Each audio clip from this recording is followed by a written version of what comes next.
let's have a look at Into the Pit Part C. This is HU8c, Into the Pit 3 Minauros. So confusingly, the module title is Into the Pit, and then there's these sub-modules. But really, they're each their own book. This is a 104-page book. I've already had a preview of Avernus, the top player of the Hells in D&D, and Tony Huso, the author here, has also published Stygia, level 5. Of the 9 books, of course, that's what Gary Gygax came up with, and that's inspired by Dante. So this very slightly different format in some ways to what I might normally do here. These were sent to me, and so I'm offering a bit of a preview just to give a general view of what's in here, and then I will give just a few thoughts at points along the way to give a sense of my reactions. I have used a small amount, I should say, I have actually had a very brief trip by PCs to Minauros since getting this, and I've used the rules in 1 for Respite and in 5, so Stygia, for the River Styx. So I have used stuff here, so it's begun to filter into my own game, but just giving initial reflexive thoughts rather than a detailed critique. These are big, and though there is some tiny overlap of material between the 3 volumes out so far, a couple of very basic things with travel, basically, where the information is repeated because you're in a different place, and so, okay, well, how do we travel in Minauros rather than Stygia?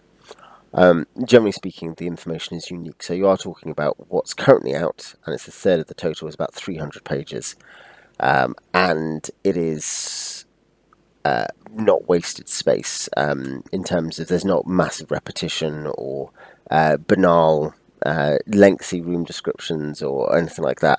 So just as which may sound like a review, but I'm not really commenting on the material itself. I'm just saying there's a lot of stuff here. So of course this preview will be limited in scope. You can see here the table of contents. This is the thing going on here is that you've got the plain of Minauros, what the kind of conditions of travelling are, the big encounter table, much as in Avernus. You can look at my preview of that for more. A detailed encounter table, lots of stuff. Heavily influenced by Ed Greenwood's Hell's material, but trying to make it more directly adventurable, his Natural Adventures. So it's got the setting, it's got the encounters, and then it has 2... a kind of general overview, kind of 4 pages of, you can see directly here, features and destinations, just major places, and then 2 adventures, and then appendices. And the appendices, to be fair, are over 20 pages, but which include lots of maps for both the DM and players for your virtual tabletop, and repetitions of certain about, there are literally 10 pages or 9 pages, I think, of repetition of material you get in the book, for separate use if you've got a printed copy particularly, or if you want to be able to print out a full-page version, and a couple of handouts that aren't included in the main text that are at the end as well. So yes, lots of stuff.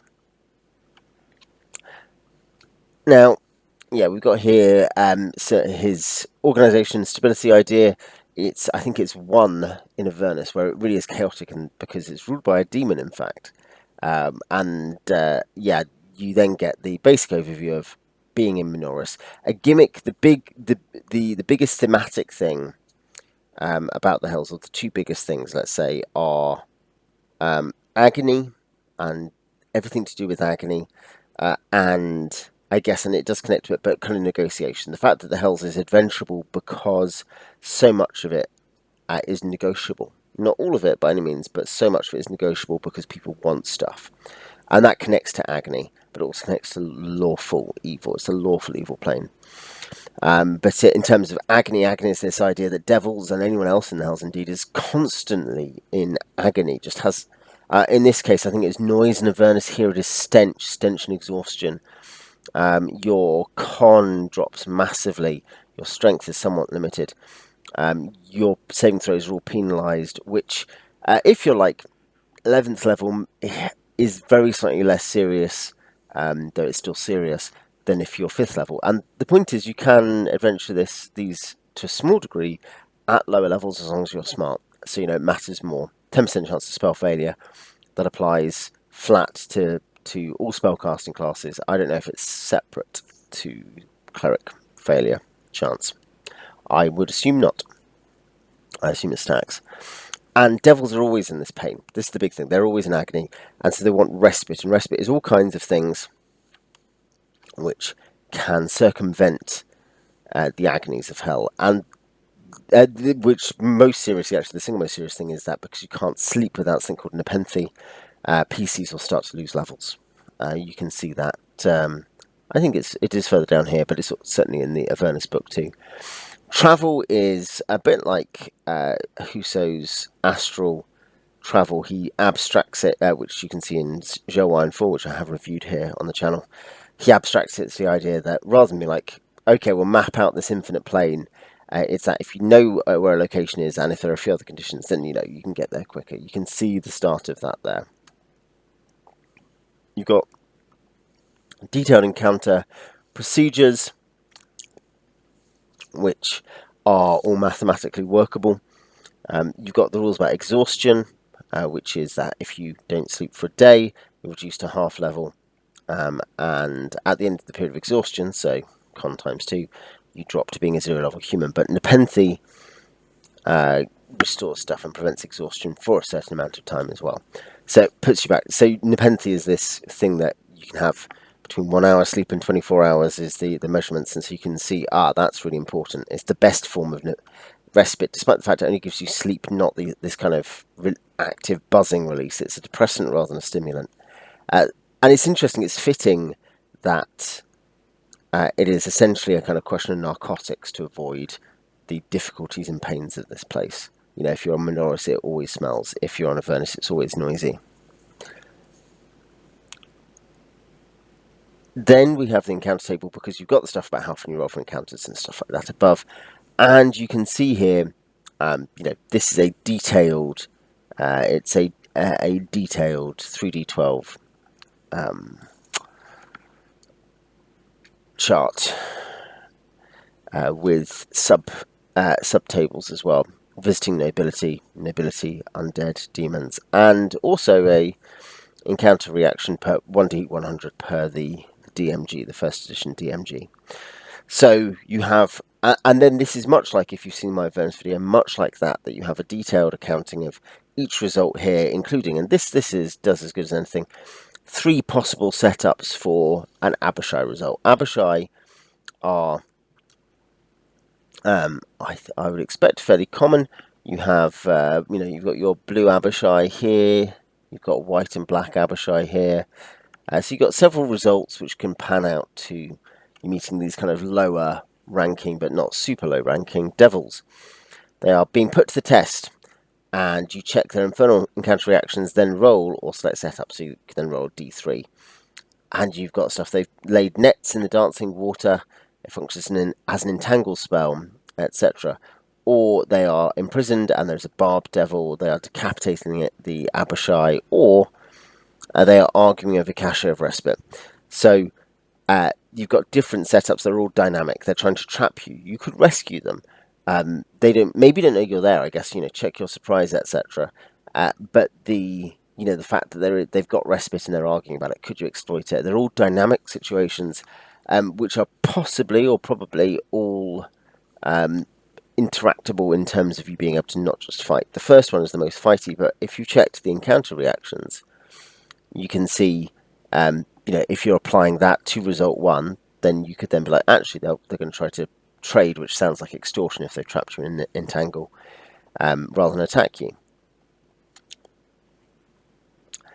Or again, Barb Devil, there's 3 here. They lurk in the water. This is one thing. Minauros is neither of the planes we've looked at so far, subplanes, Avernus or here, is incredibly varied terrain-wise. Like, oh wow, the wonderful, beautiful glades in the mountains, and then there's the seaside. But Avernus certainly has more stuff going on. Minauros is a grim, stinky wasteland, swampy and wet. Everywhere's wet. And storm blasted. So yes, you can see there's an insane one who is handing out respite before it goes to seek death. So you can just get some stuff. An hour vial of nepenthe. But that's the thing, is that as you are tortured by the agonies of hell, you start to go crazy too. And taking, or can do, and taking respite, a lot of the respite forces sanity checks, even on devils, let alone mortals. Virtually everything negatively affects mortals in terms of respite. You can see a summary stuff of respite and absolution charms. Here, absolution charms are an alternative to respite, where devils take these, they sign these, even though it means they're going to be miserable and be potentially mad, driven mad, so they can be promoted. And this is them taking on the agony of a superior, typically. So yes, there is a third kind of respite type thing.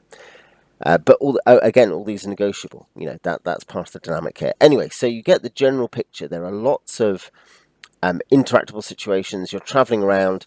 How much you're going to get out of the encounter tables, other than these are exceptionally detailed compared to the average stuff. You'll often be like, oh, I bought this adventure and it has like a table, and I like the table because it has some cool setting encounters, but it might be a sentence or zero detail at all. There's plenty of detail here, so you can see that is going on.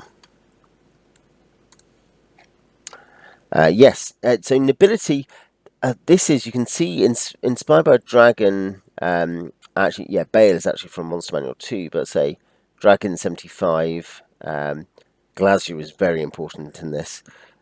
Dragon 75 and 91, and I think there's one other, 111 or something, have important articles by Ed Greenwood on the Hells. And for full use of the nobles, by that I mean where their stat blocks are in many cases, or most cases, you need those Dragon magazines. You can get these online. You can get them from open source archives and stuff, as well as potentially, I don't know if they're on, I don't think they're actually on Drive-Thru or DM's Guild or anything, but correct me if I'm wrong. So yes, the point is you can meet these people, Focalor, Carcrinolus, Glazier, and all these people have wants and desires and will often negotiate here. And that's one thing, you've got people who don't want to be here, you've got people who are intriguing, who are on missions, and the same with lots of other people. But the nobles, a big thing, again, a big theme in terms of, I said about respite and negotiation. Stronger on the negotiation side, because very rarely are, the dukes and barons directly trying to think about respite. They may be, but usually, virtually never are they. They may, and they can sell it. The point is, it's a resource for them to use rather than to get. But they are often, incredibly entangled in their own intrigues, and so you have all these details of these guys, and you could run. There are many adventure seeds. Let's see if there is a decent one here. Carcrinolus invites them to share a respite. He then makes his play, offering to pay the PCs handsomely if they can murder Ammon in his cave and bring his head back to Minauros. So they're saying, go to Stygia, kill Ammon, come back. Focalor almost always brings primes to his lord, Mistress Glazier, for these are his orders, and he knows how she likes to play with primes.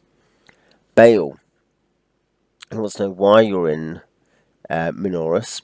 If you're cooperative and polite, you must report to Mammon's palace, or you'll be shackled and taken there. Glazier will come back to Mammon, I guess we'll come back to Melcom. Melcom wants the PCs as bodyguards for the mission to Maldomini, since he believes his master may wish him ill on the journey. So they're all dragging you in, they're all getting you involved in these politics. They're creating loads of adventure seeds. Again, in terms of just density of stuff, there are 2 adventures in this, but apart from the encounters, there's some Abishai doing some stuff and you could interact with them there. The nobility particularly set up, probably literally a score of other small adventures or big adventures, depending on the exact gimmick. So, yeah, very, very dense. There is Zimimar. So yes, you can see the general picture coming to the end of the encounters. Visiting nobility is people from outside Minauros. Ficor, Belly, Niavaj, Fungor. Then you've got this very short description of features and destinations, which is basically the palace in the. There's not much. I think even Yeah, here we go. It's one of the most horrifically homogeneous layers of Hell, and Mammon's palace is famously a new structure. So you've got Mammon's pits, which have a kind of a fun thing where basically if you're taken to the prison, there is just this quite powerful cleric who's there wanting to break out, and he will align with you. There's the potential gates to other layers of Hell. Gristlemoor, which is one of the locations, is detailed. Palace in the Rain, this vast palace of which you get an adventure set in one wing of it. And then, yeah, a weird undead place with lots of coffins. We're surrounded by oozing earth, and a slime tunnel. Then we get our first adventure site. So that's very much a very tiny gazetteer, and has the advantages and disadvantages of that form. Here, Gristlemoor is a local hex crawl slightly larger than 3 football fields in size, we are told. So when we say local hex crawl, I think obviously there's an idea that you're using hex crawling procedures to travel around. This is one location you might go where you can get information. There's stuff you can do. Other hooks may have led you here. It's a location you can go to. The idea, of course, you're using hex crawling procedures to travel around a small area, and the procedure there is not specifically what it says in this book or that book, but just the idea that you might go from one place to the next, and here's a procedure for doing it, and a hex is the size being used. And of course, in terms of VTT use, albeit you're going to be very zoomed in or over zoomed out depending on your player's preference and your preference. You can see the general principle. It's pretty simple, and that's it. It's an interesting. I'll say as an aside here, it's an interesting approach to saying, look, how do you deal with the fact that players, especially because if you're using a VTT, or you can do that. Players are exploring somewhere. I know they're going to, in the sense I've designed a few different locations that they may go to, and they won't necessarily, but they're just likely to. There's this many things in the world that I've designed, and therefore those are the choices they have. And maybe there's some stuff I've not designed as much, but I'm willing to design on the fly. But that's the entire category of things they can do. Sandboxes in that sense are real, but they are necessarily as big. They have as much sand in them as the DM provides. So here, this is one of the locations, and this is an approach to, okay, they're going to go to a place and have to search, and let's mechanize that, and let's make it appealing in terms of them being able to be like, oh, I've revealed this area. Okay, what have we found here, etc. And you can see, the big gimmick here, and this is very thematic in terms of, it's not agony itself, but it's a related thing, which is each character, you can move hex equal to your movement rate, but every 3 hexes moved, you lose 2d3 minus 4 HP. Partial hex increments of 3 are rounded up. So, and you roll it, so 7 hexes, you roll 3 times. And so, of course, you might technically lose minus 1 HP. You don't gain that, but the point, minus 2 HP, in fact. But essentially, it's that you lose 1 or 2 HP or less. It's weighted towards you not losing it, but it's going to sap eventually. And this especially hits perhaps people who are more mid-ish level. And I think Avernus the Adventurer, I think was 5th to 7th or something. And this is similar but slightly higher, I think, in terms of the other adventurers. But I think the point is that if you're coming here at the lower band, you've been dragged in by something, you're doing a one quick in and out mission, and players who know what's going on learn this when they're in dangerous environments. They're like, okay, this seems quite dangerous, but we have a mission, so what is the kind of route A way to do it? Lower level characters can do this, but they're going to have to account, as with the same with the agony, the same with other effects you can find in the adventures and in the environment of Minauros. You're going to be like, so this isn't just, okay, so we've got to kind of break into the goblin hold, and we're going to have to avoid patrols, and there's going to be some traps, and then we'll break in, because there are like 200 of them, and then we'll break out again. Fair enough. And this thing, my Spelljammer players, literally as I, just in the current period where I've read this and I'm discussing it now, they've been dealing with goblins who they can kill, but they're mostly low levels. They're like, or they're basically virtually all level 1, because they're the B team characters in the campaign who are just learning. And they're like, oh, okay, well, let's go and deal with these goblins. And there's all these goblins, but the problem there is number. They can kill the individual goblin, but there's so many of them, and they'll have a friendly environment. So they're thinking, oh, how can we leverage other stuff to help us? And the same thing will happen here, but because a Gygaxian gimmick, and you see this adapted into 2nd edition and Planescape as well, of the planes is that the planes are alien, complex, hard to deal with. They have this weird thing. It's, I think,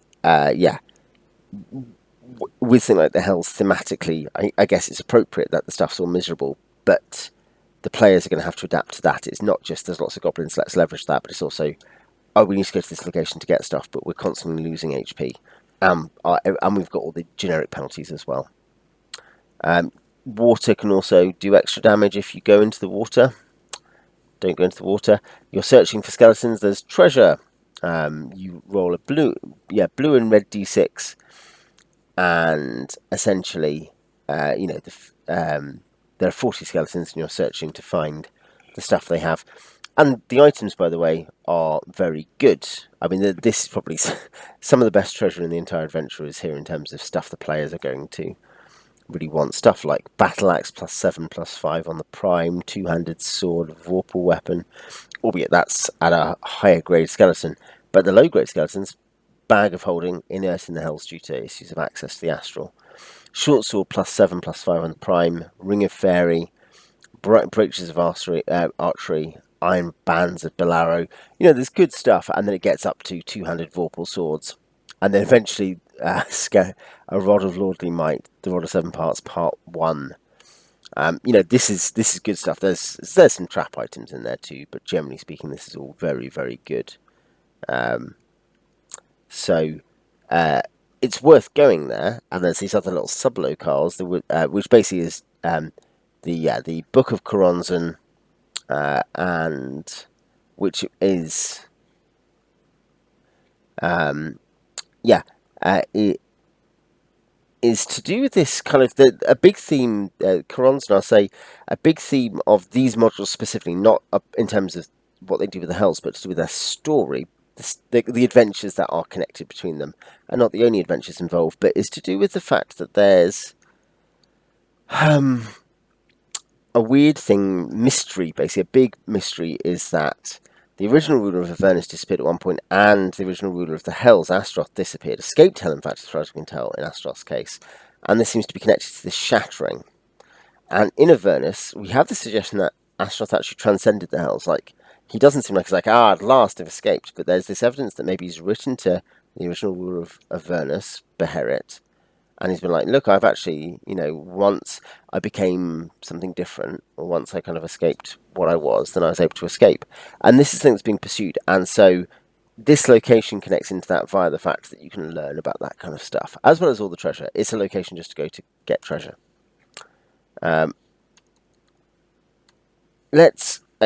look at the other mission, which is that Glasia knows about some of this, but needs to hide her interest in Astaroth from her father, Asmodeus, and her husband, Mammon. There's some question about her brother, who's mostly on Avernus, Armros, what he knows as well, and that's dealt with in Avernus. Here you have one main level with a couple of small, high upper levels adventure, where you, one way or another, have been introduced to Glasia, and this is mostly the way it's going to happen. And you've got access to Mammon's museum, and this is good fun, because the thing is, Mammon is so greedy. One cannot serve both God and Mammon. Mammon is the archdevil of greed, and he collects stuff, he steals stuff. He doesn't really want it. He gets bored of it. He got bored of Glasia, who is functionally the most. If you want to talk about Huso babes, Glasia is officially the babiest, and that's putting the wrong way, isn't it? She is the most beautiful creature in the whole place, and there is perhaps something just more, and maybe this is because how she's connected and attracted to this Astaroth mystery and escaping the hells is maybe there's something just a bit more and a bit more transcendent to her. She doesn't really wholly belong here, it says. And this is, by the way, if you connect what you see in Avernus and here, you can definitely draw the conclusion that a speculation in a thing you find in the thingy, the Mammon, the Stormwood wing of the occult collection of Mammon, is this person speculating on maybe devils escape via transcending what they are, by becoming better essentially than they are. And if they all did, then hell would, the shattering of the hells into 9 was the result of the ruler overall leaving. And if the others escaped, eventually the hells would crumble. And, hell would be an echoing and empty void. The gates burst open. And so there's an irony there that these agonies are, hell is other people. It turns out, in fact, hell is in you. It is yourself. You trap yourself there, perhaps. There's some stuff which is kind of fun. It's something which is not at all core to the game, but I do think moments where the players, especially as they're engaging with, form and substance come together. If the substance of the game is the decisions you're making, the kind of fact it's a game where you're like, oh, I want to go and do this. But the form is this kind of fantasy setting, and you can't separate the two. If you say, oh, no, well, I just want the form, well, it won't be D&D by the end of it. And if you say, I just want the substance of the particular kind of gameplay decisions, it won't be D&D by the end of it. D&D is this particular marriage between form and substance. And part of that is that it will often drive you to being like, I want to be a ruler in the local area, but how do I tax the peasants, or how do I deal with my neighbours? And here you're like, wow, so, what do I want to involve myself in this? Or how mercenary am I in doing this? Or do I actually think, no, I want to help Glacia? All these things, these real questions, which aren't necessarily about what you or I would do, but at some level, the characters are our avatars, and so we are kind of considering those questions. It's not deep philosophy, but it is a kind of interactive entertainment in that way, that we start to think about those things. But using the game of D&D, not just a kind of what we call Princess Tea Party, telling a story together, etc. And yes, this is this very thematic thing where you can look through. There's mechanics. There's a particular mechanic for searching, which is just that essentially you can try to search each exhibit hall a number of times equal to its number. So exhibit hall 1 once, and the search procedure is here, in fact. And the 9 relics you're looking for, or you want some of it. Basically, I think it's actually she wants all of them. Glacia wants all of them, and they're randomly seeded. But only some of them are of real interest to her. The others are smoke. And yes, this is, as far as what I'll say is, as far as the design goes, and this is a review point, I guess, because I might as well introduce it here, is that I guess what you can say is, what are the major elements in adventure design that kind of I don't mean like specific aesthetic things which are cool. This has aesthetic things which, for me, I vibe with it. But there's basically to do the idea of a kind of this interactive space with challenges in it that you're constantly being tested. You've got to use all your resources to try to conquer.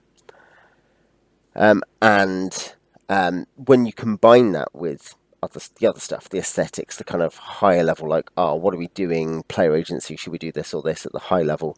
That's what creates the game as a whole. I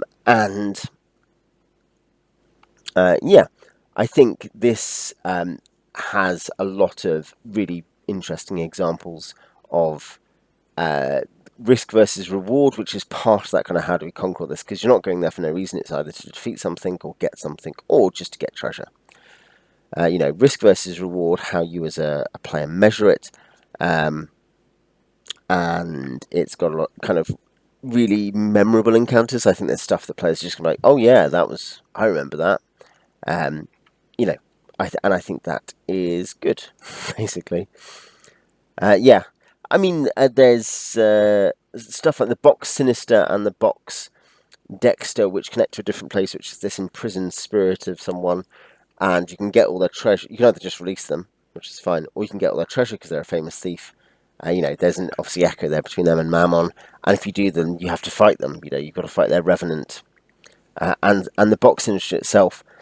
You can like this kind of thing or not, but it's got a very memorable thing of it's a thief thing basically. You to get into the center of it, you need to break your way in, and then if you fail, it does have, and this is actually fine.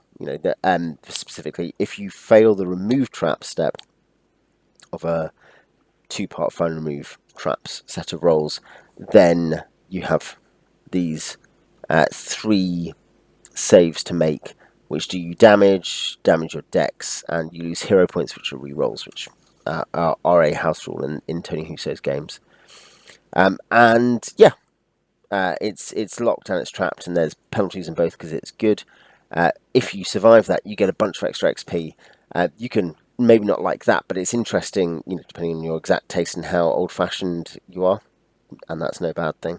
But the particular thing is that this is an attempt to say, look, all players get to do something. Here's a thief getting to do something cool, and making decisions and maybe getting help from others. Whatever spell support they can get for X and Y, whatever artifact support. If you have, I'm thinking about the second edition Book of Artifacts, but the Coin of Al-Jasan with its once a week extraordinary luck kind of thing, which you can imagine some sort of okay, maybe we could jimmy that to make this work in a particular way. Or if you have any spells that super manipulate dice. So yeah, that's fun. You've got just memorable looking monsters, ghostly black skeletons with a faux finery and armour, but composed nothing more than smoke and creosote. There are some very challenging encounters, and there's a few where things are chained together. There's also complementary traps. One is really good to be heavy in, the other is really bad to be heavy in. So just stuff where you can't rely on one thing. You've got to always be checking the next environment to work out what the gimmick is. Though I think some people and I say this just because I hear people say stuff like this about adventures. Oh well, it just feels like it's punishing you for this or that. If the players are trained to be interacting and thinking about the environment without being ridiculous or anal retentive, but they're thinking, oh, okay, what's this room ahead look like? Is it likely to be like this or this? Then they will pick up on these subtleties. Obviously, the point is the players who don't will not pick up on any of the subtleties anyway. They'll run through both traps. But as you kind of gain skill, you'll think, okay, what's going on in this room? Let's ask a couple of questions carefully and then interact. And that is satisfying to spot those patterns. And you have pretty memorable stuff. I think there is possibly slightly further on. We'll just go and find that Exhibit Hall 10. The Statue of Mammon, by the way, is a nasty prank. But the Exhibit Hall 10, you have additional loot. This is not an amazing room. There are better rooms, but you can roll 10 times, and therefore you've got a pretty good chance of finding some of the relics that you need.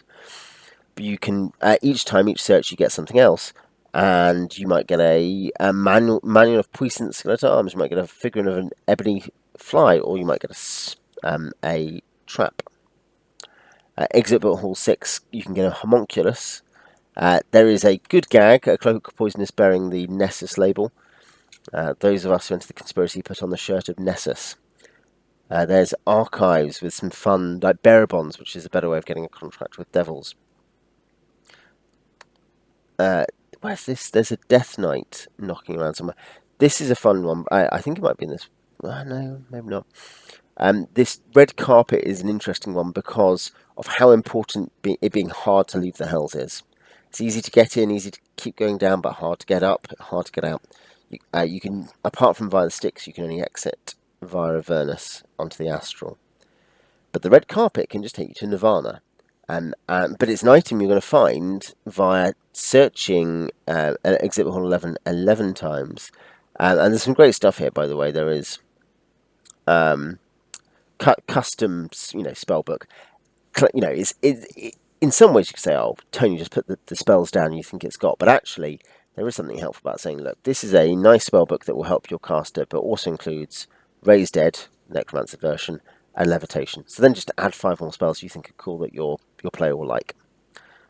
Staff of the Woodlands, random rare trinket, Ouija board, functional and provides mixed results. That's understating it, I'm sure. A scroll to pray to Mammon, which gives you 1,000 gold pieces, but a pet dies.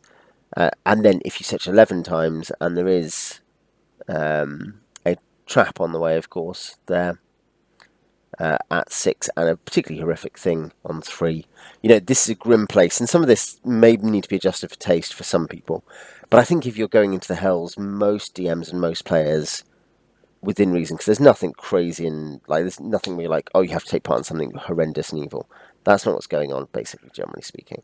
But occasionally there's things you realise has happened, which is bad. And most players, most DMs who are happy to kind of play that kind of game are going to be fine with that, I think. But yeah, so if you search it 11 times, you get a reliable way of getting out of the Hells without having to muck around with the particular mechanics to do with leaving the Hells. So yeah, that's just to say that's again clever. The White Salamander, interactive. You could attack it. That'd be stupid because it can help you. There's detailed rules. There's a whole mini game to do with this. And the Watchtower is where you get this cool item. You can free a cleric who can help you. Yeah. Anyway, there's a bunch of stuff. You've seen some of those rooms along the way, and you can see there's just loads of interactive stuff, loads of aesthetically robust, appealing, strong things, which you then can kind of... They're not like, oh, here's a cool idea. I've written 2 sentences. Look at this cool room. Like basically as if the box text was all there was to a room. In fact, usually, as you can see, the descriptions are, not super long. It might be a column for a quite complex room. But the point is that you are kind of constantly like, okay, here's a cool image and here's mechanics. This is a mechanics first in that sense game. And yeah, and then that's another adventure. The rest of the stuff, there's a few other bits and pieces which are interesting, as I say, after the second adventure. But I think you've seen enough. You've seen probably plenty to get a sense of what's going on. And I think... yeah, I've given some kind of thoughts along the way. I think there are, and I said this in advance, there are things where I wish some stuff was organised in a particular way, some information was in one place. So, almost like a relationships net web would be very helpful, like a diagram of all the people, all these particularly named NPCs, rather than just in the encounter tables. There's lots of... It's not badly organised. When I say I'm complaining about that, I don't mean, this was impossible to find my way around. But rather, and there's the way the appendices work with lots of resources and extra handouts and stuff put there is great. But I think some of it could just be improved in terms of when you realise you want all of the environmental exploration rules in one place. And splitting it over the 3 books somewhat makes sense for that, and in other ways you kind of wish there were some summaries somewhere. And maybe there are. Maybe that will come out eventually in a massive 1,000-page combined volume. And as I say, a relationships matrix would be particularly useful for that. I think beyond that, I think and Avernus has a fairly small adventure comparatively, whereas this has one quite small, if lots of stuff is in it, adventure, and one medium-sized one with over 50 rooms in a quite complex, sometimes hostile environment. This is more adventure-focused because there are fewer rules. Avernus has more rules.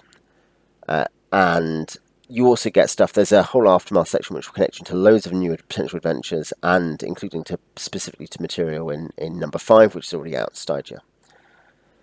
So yeah, I think there's an emphasis here on this is a real centerpiece location, albeit it's slightly tougher, less appropriate for lower mid-level groups. It's more for mid to high mid-level groups, and you're going to fight lots of kind of cool, difficult enemies, unturnable undead, because you're in the Hells. Upgraded, epic versions of things you already know about. Lots of new monsters, including... there's a Paselka Devil, which if you have read much of Tony's work, you know that he likes Paselka Devils, his own invention. There's also another Seraphim 7 Helper, which you'll have met in the Nightwolf Inn. So there's a lot of cool stuff. There's lots of good treasure, lots of unique treasure, new treasure. There's a Death Knight with a kind of a very, very dangerous sword, suffice to say. There's some tricks and traps. It's not the actual. I'd say that's one thing, is that the Mammon Paris one is not as thoroughly exhausting an environment in terms of drip attrition. It has a bit of that because it just has stuff that's Al-Hajar devils who aren't even that powerful flying above you, summoning other devils and just doing annoying stuff to you and wearing you down. So it has some of that via combat, but it's a very different experience to Gristlemore, which is this kind of nasty schlep through the marshes, losing HP and having encounters. Whereas here, the gimmick is, you, especially because the assumption is you're being taken in by a companion, a chaperone. How do you break away to steal stuff?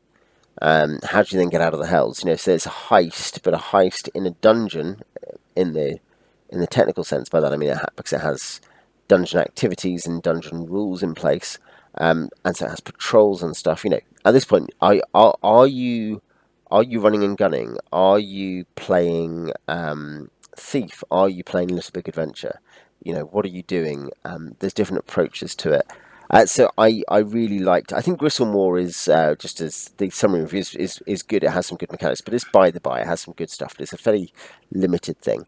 I think the Tablet of Astaroth adventure, with some caveats about the fact it's just one part of the Palace of Mammon, it is very much something which either you're telling your players, by the way, this is what we're now doing, or you have to spend a lot of setup time building it up.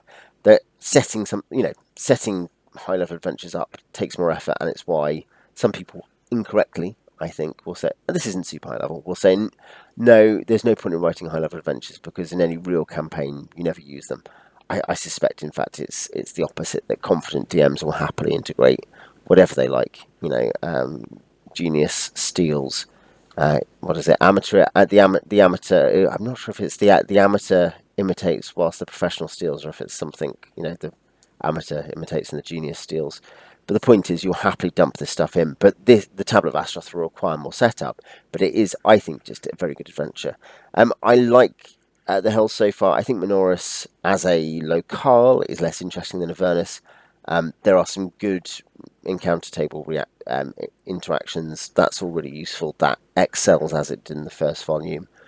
And of the adventures, I think Tablet of Astaroth is great, and I like the lore. It's stuff that I'm like, this is now canon for me. This will be stuff that I will, if my players ever want to go that direction, when there are leads and hooks out there, if they pursue them, then that'll be stuff they can find out about. But yeah, that is a bit of a summary of what's going on here, and just a few thoughts. I'd love to hear what you think about it from what you've seen here, and yeah, I'll see you next time.